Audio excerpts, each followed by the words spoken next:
Hey Laura, how are you? I'm okay, April. I'm feeling really frustrated. John is struggling in school, and I just don't know what to do. Oh my, what steps have you taken so far? Have you had a chance to talk with the teacher?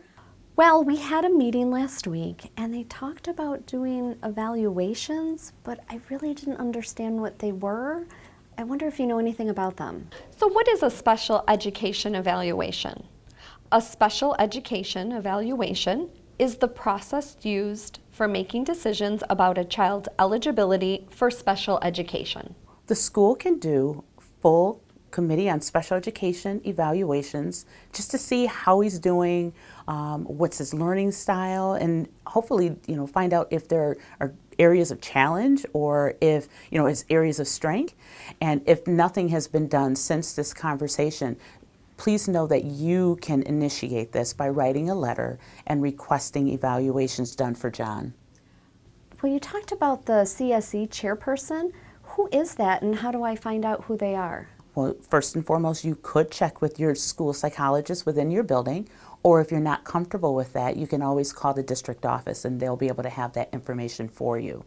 And again, you're just addressing this letter to this person just to share your concerns and the fact that you want them to take a closer look. So how long do these evaluations take? And John gets really anxious when he takes tests. I don't want him to feel stressed out. Well, the first part is that in order to begin this process, when you write your letter, the school district will supply you with a consent to evaluate form. After you sign that consent to evaluate form, it's 60 calendar days. The district has that long in order to perform the evaluations and set up the meeting.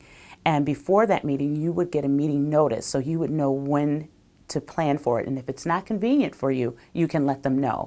Who can make a referral to the Committee on Special Education?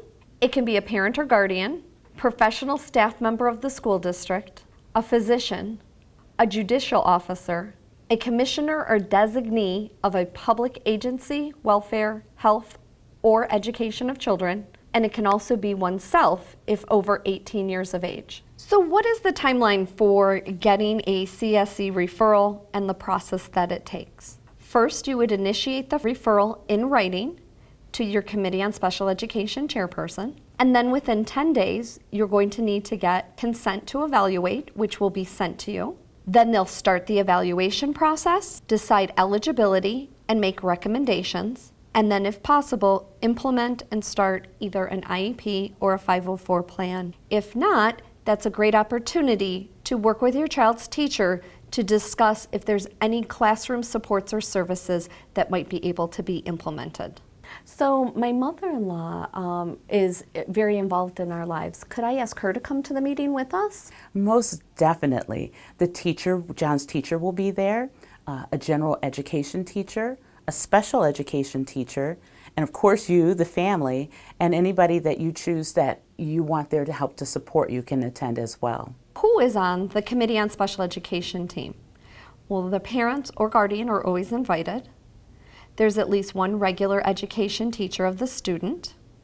There's usually one special education teacher, a school psychologist. There's a representative of the school district who is qualified to provide or supervise special education and who is knowledgeable about the general curriculum and the availability of district resources.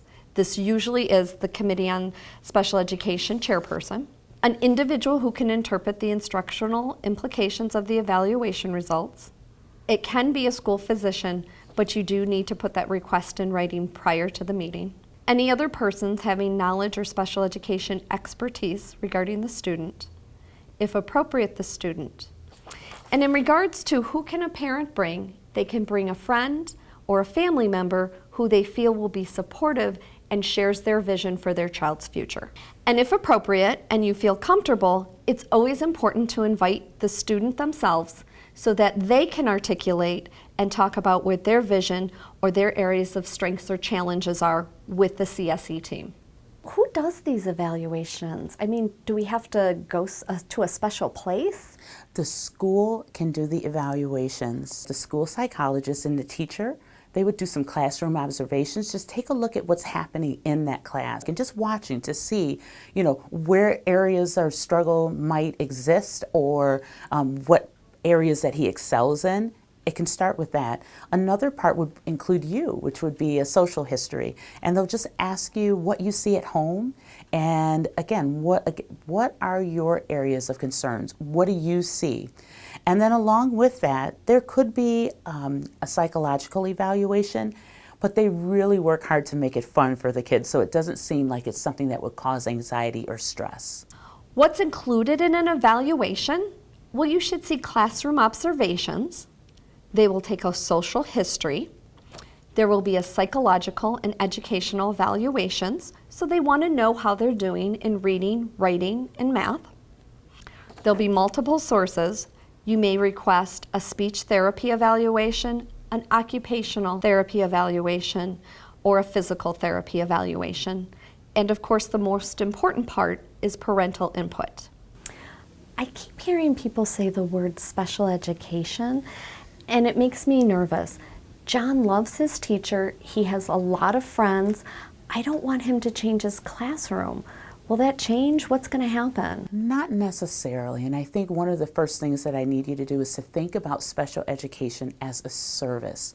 Think of it as some supports, just some added things, just like I get to wear glasses, just along those lines. Sometimes it could mean that, but we don't want to worry about that quite yet because we don't know what he needs. And we really want to make all decisions concerning John's education according to what it is that he needs. Great. I actually feel better already. Thank you so much. But what do I do if I have more questions or more concerns? Who can I call and talk to? I recommend Starbridge. Call Starbridge today at 585-546-1700. Or visit us on the web at www.starbridgeinc.org. That's starbridgeinc.org.